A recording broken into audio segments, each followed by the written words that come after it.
Good evening, everybody. Wonderful to see you here this evening. Thank you for coming here and not spending time in the lake yet.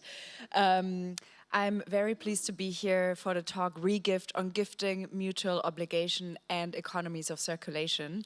My name is Stefanie Hessler. I am the director of Swiss Institute in New York, and I am joined tonight by John Miller, Nina Beier, and Alison Coplan, two wonderful artists and collaborators, as well as Swiss Institute's chief curator. I want to thank the Luma Foundation and Luma Westbau, and especially the team here, for the wonderful collaboration on the occasion of Regift, which is Swiss Institute's 40th anniversary. And thank you also to Thibaut and the entire team here for making this talk today possible, and to our Swiss Institute team who are here with us today. Swiss Institute was founded in 1986 by Swiss patrons who were living in New York and who wanted to create a relationship and a bridge between Switzerland and the United States. We were founded in a brownstone on the Upper West Side, and in the beginning, the institute was called Swiss Home, so it was a very personal, very intimate space. And since then, we've grown into an internationally known, but also an exhibition or an institution that shows artists from all over the world, Switzerland and other parts of the world as well. We usually commission new works and commissions by artists who have not had a solo exhibition in the US. And one of the exhibitions that we organized in 2009 was actually an exhibition that John Miller curated for Swiss Institute together with Piper Marshall, who was the curator at SI at the time. And the exhibition was called Regift.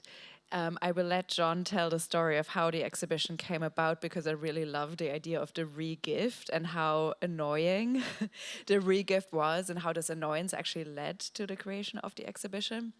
But the exhibition also looked at different forms of value, gift giving as a way to build relationships of mutual obligation, as a way to honor relationships, to thank people, but also to create hierarchies and bonds over longer periods of time. There's different forms of celebration that warrant gift giving, birthdays, different annual recurring celebrations and so on. So there's different moments in which gifts become part of our lives.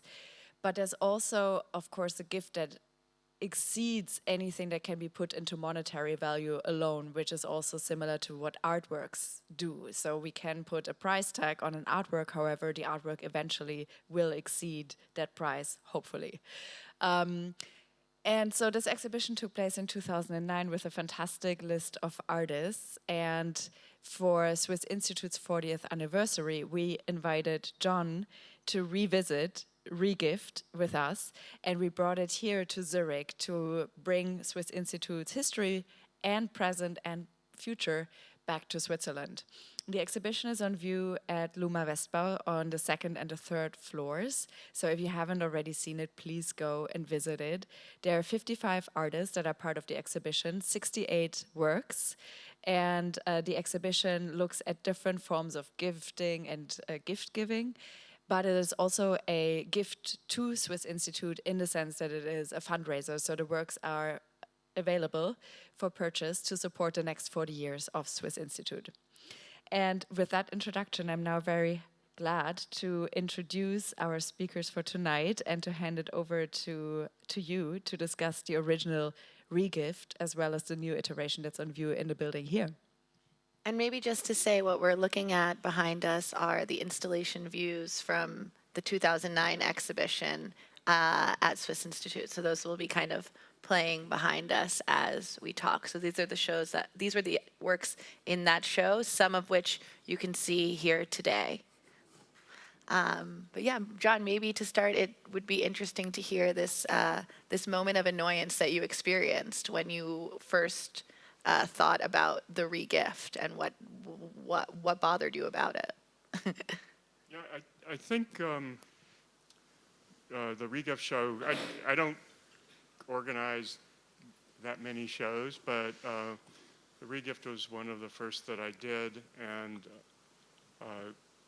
rather than reaching for a kind of grand theme or something that was especially significant, I wanted to go for something petty and build from that. And I particularly had in mind an acquaintance who regularly gave me obvious regifts for Christmas, and it created this kind of quandary for me where do I go into a kind of perverse pantomime of gratitude for something that's clearly unwanted and foisted off on me, or do I confront the gift giver, and which I never did, actually, to be completely honest.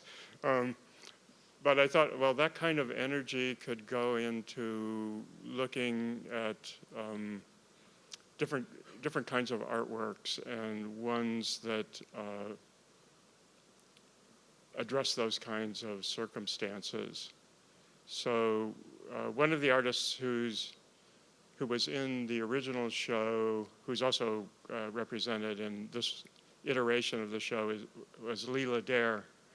And he had done a whole series of works about his mother, who was and is, I think she's still with us, but quite a character who had been a prima ballerina and then had children, and it brought her dance career to a halt, an abrupt halt. And she started working in porn and started relationships with young guys Lee's age. And one time when Lee came home, she met him at the door naked and said, "I want to collaborate." So it was a pretty heavy sort of confrontation. But she also got a hold of Lee's brother's credit card and started buying gifts for herself that were ostensibly from suitors. And one of Lee's best photos, in my opinion, which went into the show, was this room that was just piled high with quasi-gifts that his mother had bought for herself. And I guess more broadly, what also interested me in this topic was the work of George Bataille.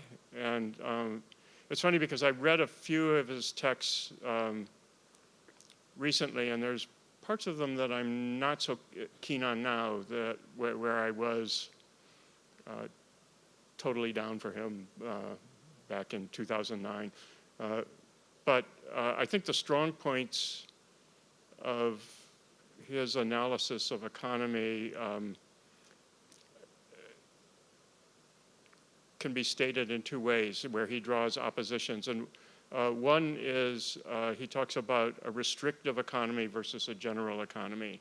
And a restrictive economy is about accumulation, and a general economy encompasses more than just commodities or goods or things that would be measured in a gross national product, and would also account for things like social values, psychological or psychic impact,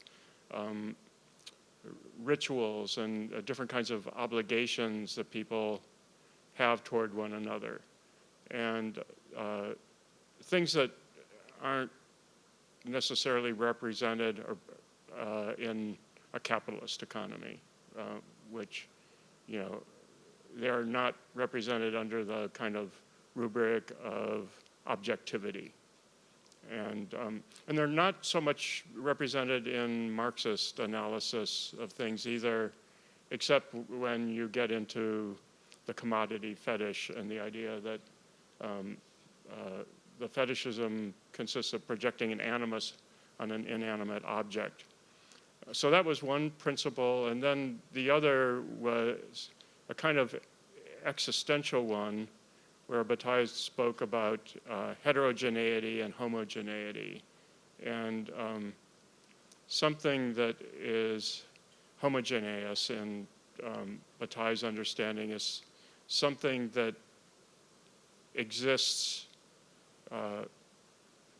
in the service of others, or another entity, another person.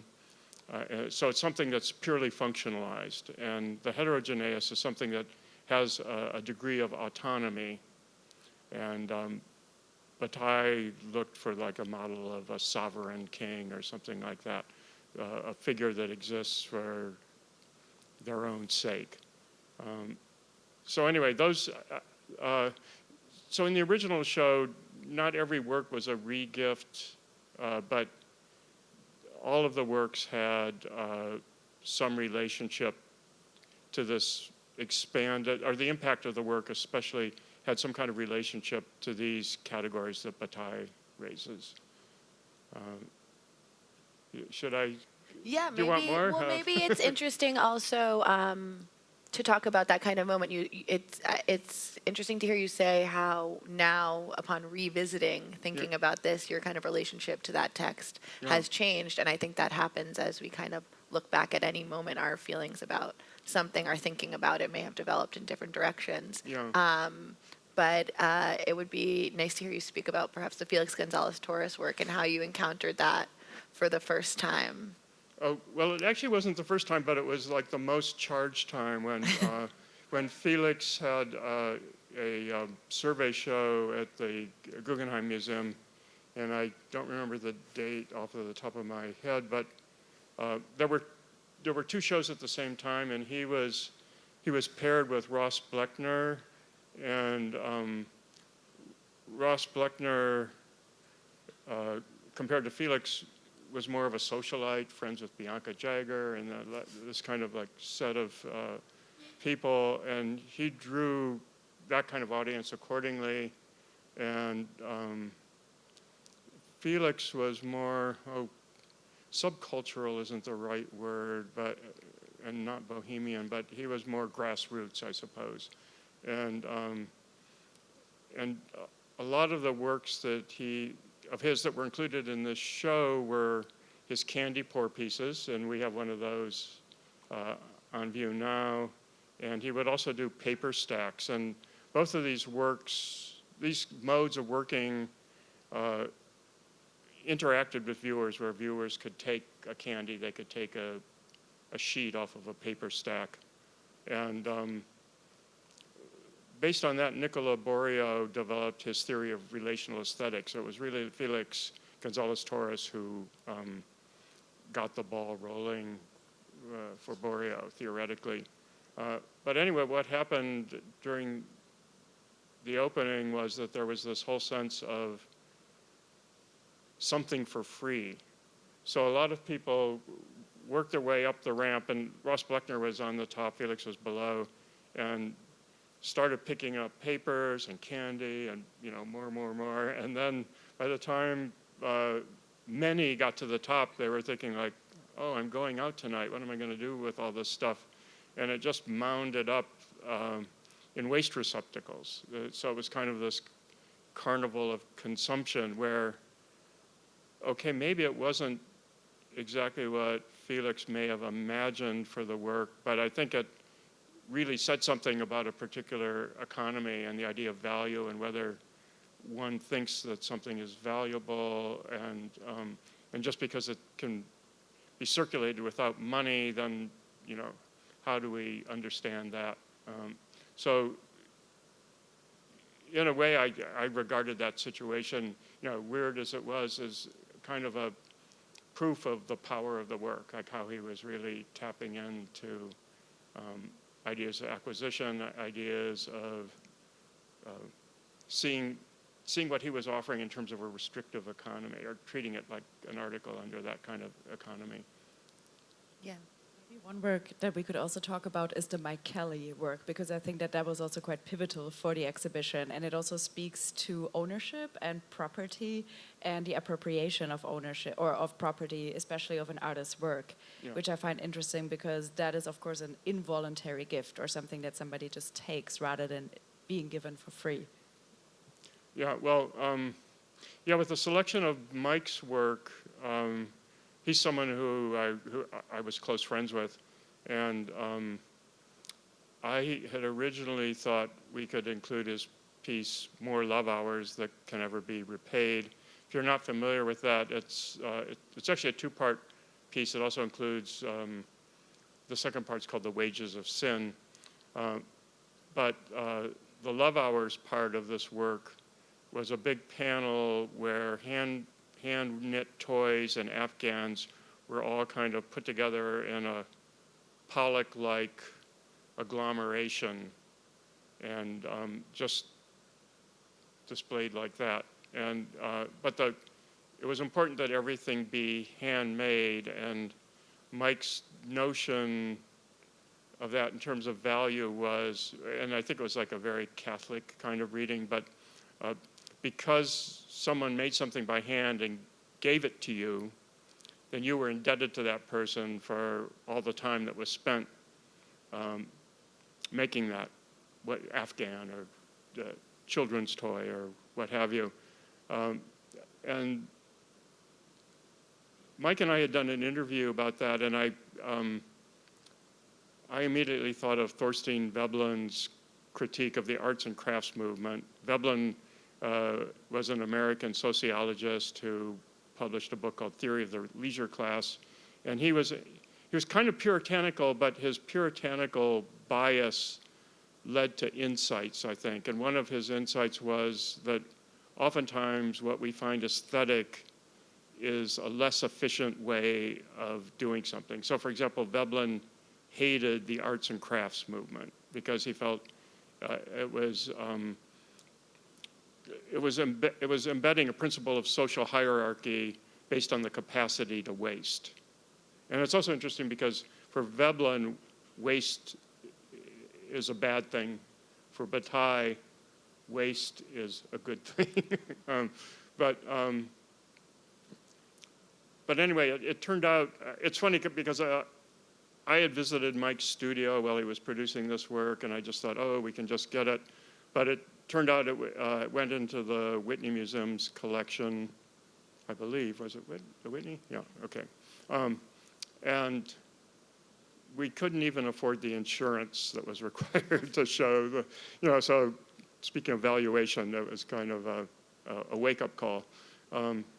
So instead, Mike had another work that came about in kind of an unintended way, where he had designed what he called something like a sailor's tattoo that had a dagger through a heart, and it was for a book called Slave Sonnets by Bob Flanagan, who was a West Coast poet and performance artist, and he was at a very early time an out masochist.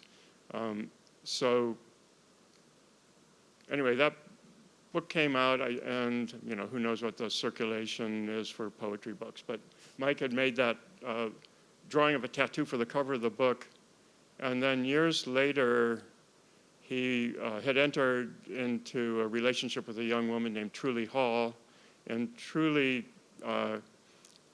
came home one night with this T-shirt she had purchased at a secondhand store, and printed on the T-shirt was Mike's tattoo.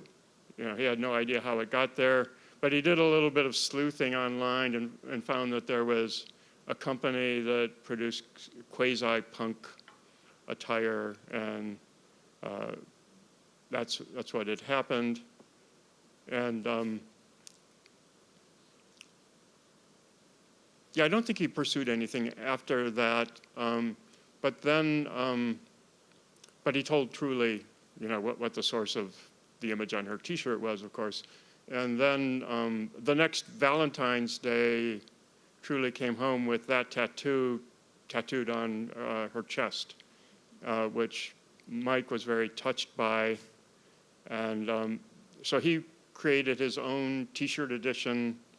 And I think there were transfer tattoos too. Is that right? Yeah, they're actually available in the exhibition. Yeah. They're available in the work for you to take if you want to make your own T-shirt and continue the transference of the image. So multiple, I guess a second edition of the T-shirt came out of that exchange. And there's a really beautiful moment in the exhibition of a new work by Sylvie Fleury, who was also included in the first edition of the show, where she made a new shopping bag work, and in it's called Supreme Origins. It consists of 2 shopping bags. One is from Supreme, and one is from a vintage reseller on Canal Street called Origins. And in the Supreme bag is the recently dropped Mike Kelly blanket edition. So that came out last month, and that's included kind of opposite his work in the show. In the Origins bag, there's a Denim Tears sweatshirt, and Denim Tears is a more recent brand that has a logo of a cotton wreath, which is a reference to the American fashion industry being built on the labor of slaves picking cotton. So that's another great work in our show. Upstairs, which maybe brings us to talk about some of the newer works in the exhibition. So we were very fortunate to invite many artists who have been involved in the program of Swiss Institute over the past 40 years to participate in the show, and many of them are here with us tonight. And also to invite new artists who we wanted to begin new collaborations with and think to the future of Swiss Institute. So we were very happy to invite again Nina Beier to contribute a work for the exhibition. Maybe Nina, you could tell us a bit about Mud Kingdom, which we see on the 3rd floor. Yeah, I feel like what I should mention is, I mean, I really like, so John and I have been collaborating on a big project during this year, so I've been following the whole process up close. But I really like how the idea of the regift gets translated through the benefit show, and how any artist who is in the show has had to go through this process of thinking of like what we have in storage, what we're willing to part with, like the dilemma of both wanting to get rid of some things, but knowing that other things that you hold really dear, that you know would maybe benefit the show more, and having to somehow like contend with these questions. And I think that's nice to see like how that somehow factors into every decision. And this is of course behind the scenes, but also something that you know is taking place. Yeah. And yeah, I don't know, does it make sense that I speak about my own Maybe work? just tell us a little bit about Mud Kingdom, and then we'll also have a few minutes to kind of open it up to another recent project that John and Nina did together. Okay, yeah. So my work doesn't speak directly to the regift idea, but there are some different logics that kind of repeat, because it's these dresses that are used for like rites of passage in some cultures that females go through. So it's these ball gown kind of princess dresses that are stuffed with fibers, and they of course are only used once, and then they end up again in secondary markets. So the way that a wedding dress will secondary markets are just overflowing with used wedding dresses that have been used once. So it's one of these redundant objects that no one wants someone else's dress, so they have nowhere to go. So of course there is like a relationship in there, I think. Yeah. And then maybe we'll talk about Eros for a few minutes. So you last month opened a new exhibition that you've been kind of collaborating on for many years. We have some images of this also that we can show you, just to, maybe you tell us a bit about your collaboration and how it developed, how this show developed. Yeah. So, do you want to go? I can say a little bit. The title of the show is The Populace, and what we wanted to do was to represent the audience, so there would be kind of like a redundancy that the audience or the viewing public shows up in the space, and there's something resembling it already there. And so that makes it a kind of meta statement.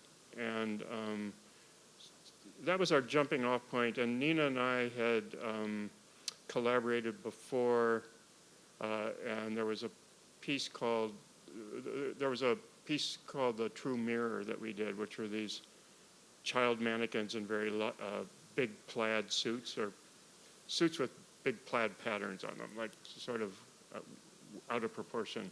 And we paired the mannequins together with fake handbags out of which ceramic dogs were peeping. And then the mannequins were looking at portraits. So that's where like the spectatorship comes in. And when Nina and I were discussing how to make this work, we just said portraits, and Nina made portraits, photographs of real people, and I photographed mannequins. So there was a mix of the mannequins looking at real people or other mannequins. And there was also the element of artificial snow, which gave everything a kind of petrified quality, where, you know, normally a dog or a person would shake snow off of themselves, and it was just kind of mounded up. Yeah, so and then when we got invited to do this larger exhibition together, we took our starting point in this, I guess, idea of the meeting between the portrait and the mannequin. So these portraits were all culled from the collection of the Historisches Museum in Basel, where they have a massive collection of commissioned portraits of wealthy Baselers that have, where basically the names have been forgotten, but the quality of the paintings, are just too good to let go. So they're stuck in a basement in Basel. All these many painted portraits, and I actually encountered it for a site visit for parkour, this basement, and hadn't been able to like let it go. So what we did was that we took these. We hired the installed photographer or the archivist to photograph all of the portraits in high res, and we printed them as photographs. So what you see is sometimes the frame is slightly in because we work with the same ratio. It's always like a portrait, like passport photograph ratio. Yeah, what was it, OSFI format? So, and we wanted the heads to be life-size. So a lot of these photographs, in terms of scale, are out of relation to the paintings they represent. Yeah. There's something quite eerie about the way that they look, because when we think of portraits today, there's such a flux of images that constantly circulate, but you call these petrified. So there's this contrast to people looking at images that are no longer alive, that are taken, and there's photographs of painted portraits. So there's something about stillness as opposed to circulation of images. So in terms of just the media or mediums and the way that you look at that, there's something very eerie about it. Could you speak more to that? Yeah, on the one hand, just knowing that we have representations of individuals who are now unknown to us. And there's kind of like two contrary principles that were governing our show. One was, so to speak, clothes make the man. And then the other was, you can't judge a book by its cover. You know, so they're like contradicting impulses, but both were at play. And then with the portraits, I remember we printed out a sample, and as soon as we put it up on this magnetic bulletin board, it really felt like the portrait's eyes were following you around the room. You know, so that had like a sense of liveliness, and it was sort of uncanny. And that's one feature that we played with in the installation of the show, that there were kind of exchanges of gazes between the mannequins, the portraits, and then when viewers entered, then it became more complex. It was like a pretty dense web.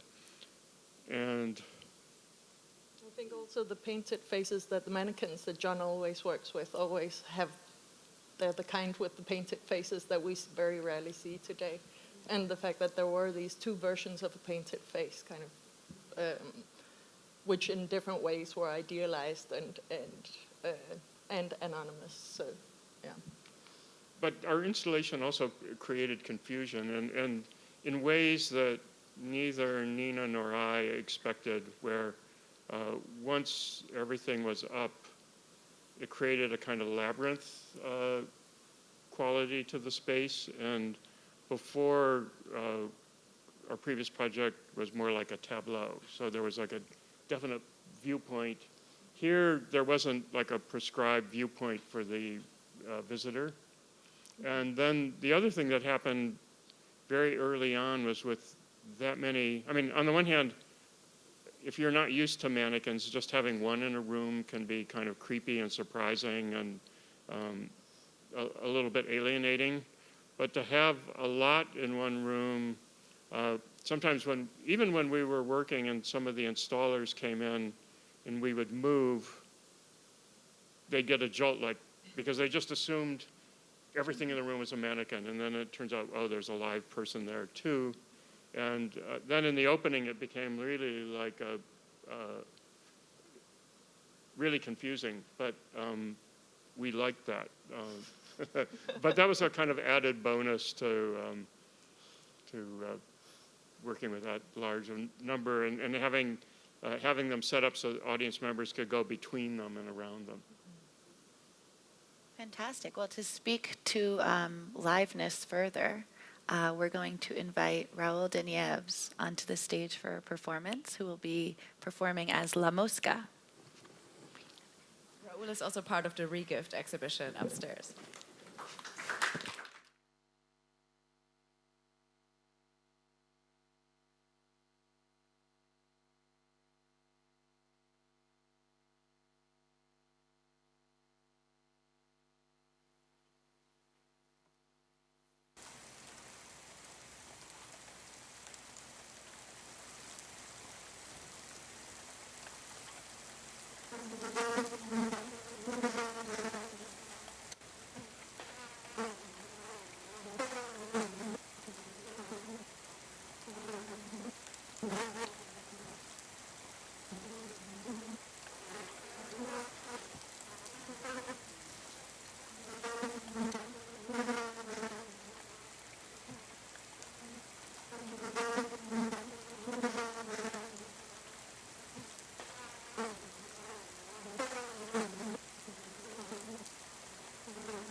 Porque después yo no puedo sin la persona que dice, Dios mío, regresa. ¿Por qué me traes? ¿Por qué me dices? ¿Por qué me pides? No.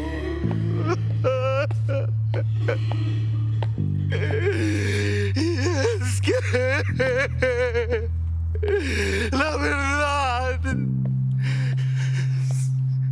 que yo quiero regresar a otro mundo donde yo tendré lugar para saber.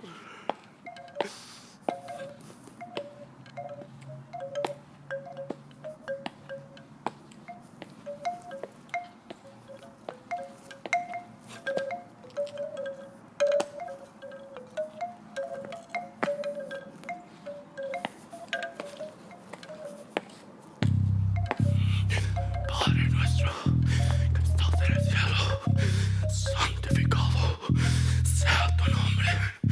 Venga tu reino, hágase tu voluntad, en la tierra como en el cielo. Danos hoy nuestro pan de cada día. Perdona nuestras ofensas, como también nosotros perdonamos a los que nos ofenden. No nos dejes caer en tentación, líbranos del mal. Padre nuestro que estás en el cielo, santificado sea tu nombre, venga tu reino, a tu voluntad, como en el cielo, danos nuestro pan de cada día. No me dejes caer en tentación, líbranos del mal. Padre nuestro que estás en el cielo, santificado sea tu nombre, venga tu reino, que está montando en el cielo. Padre nuestro que estás en el cielo, santificado sea tu nombre, venga tu reino, que tu voluntad tierra como el cielo, danos nuestro pan de cada día. Perdona nuestras ofensas, como en el cielo, perdona nuestras ofensas. No nos dejes caer en tentación, líbranos del mal. No nos dejes caer en tentación y líbranos. Líbranos del mal.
Padre nuestro que estás en el cielo, santificado sea tu nombre.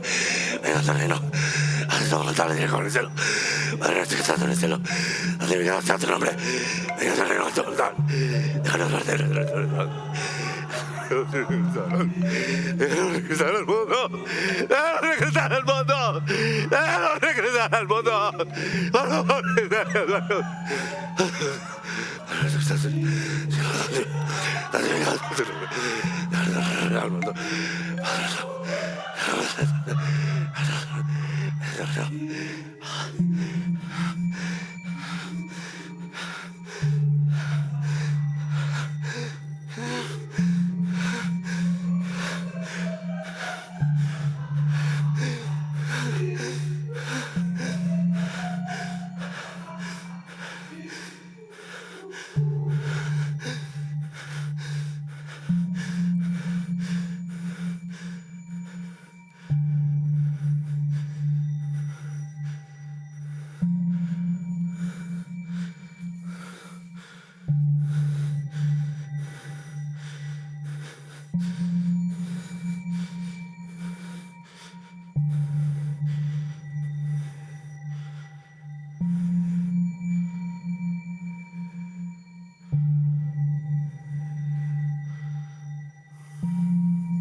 Thank you, everyone.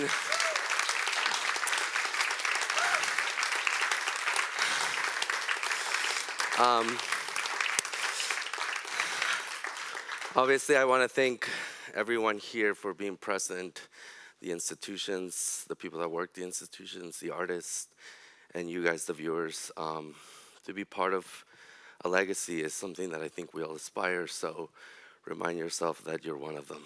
Thank you.